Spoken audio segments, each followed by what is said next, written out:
I just can't digest this.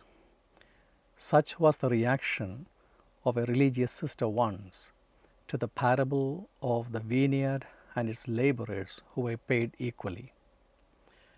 I'm sure not just this sister, but many Christians feel the same way about this parable that is the focus of our meditation today. That the vineyard owner paid the workers who clocked in at different times the same wages sounds like an insult to intelligence, wholly unjust and unfair. But really? Perhaps it is unjust and unfair according to the human scale with which we value people in terms of their productivity and not as persons worthy of respect and dignity. But God operates at a different level. For He says, as we heard in the first reading today from the book of Isaiah, "My thoughts are not your thoughts, nor are your ways my ways."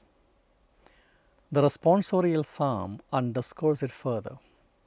The Lord is just in all His ways and holy in all His works. So how do we understand this justice of God that triumphs over our pettiness and envies? Let us look at this parable this way. You need workers for your farm. You go out to Home Depot looking for laborers, and sure enough, there are a bunch of men standing by looking for a day's job. And whom do you pick? The younger, the sturdier, the healthier. The older, the weaker, the sickly, and the handicapped are left behind. But they also need a job. They also have families to feed. But no one picks them, and they stand by for hours. But the owner of the vineyard in Jesus' parable would pick them. Even if it is for 1 hour, He gives them the dignity of labor. And when the pay time comes, sure enough, they must be paid first. For being weaker and older, they might need more time to walk back home. And they are paid a day's wages. Whether it was their fault or not that they were not picked early, they still have a family to care for, mouths to feed. The younger, the sturdier, and the healthier can wait a bit longer. And of course, they are paid as was promised. The owner acts justly to the earlier laborers, and He acts with mercy, going beyond justice to the late ones. So the parable speaks of the mercy of God that does not negate justice, but elevates it.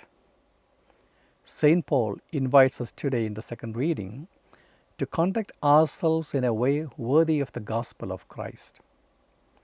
This alone is the way worthy of the gospel of Christ: to delight in the blessings of others and do as the owner of the vineyard did, completing justice with mercy in our dealings with our sisters and brothers.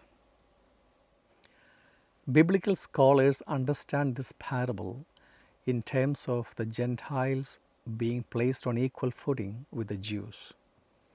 The Jews who received the call to be the people of God much earlier than the Gentiles who received the same call through the gospel.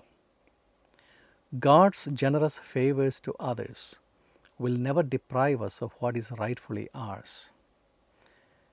And if I feel troubled by God's generosity to others, perhaps I have a long way to go in growing into the image and likeness of God. And so today, we shall pray for a generous heart that is worthy of the gospel of Christ. Amen.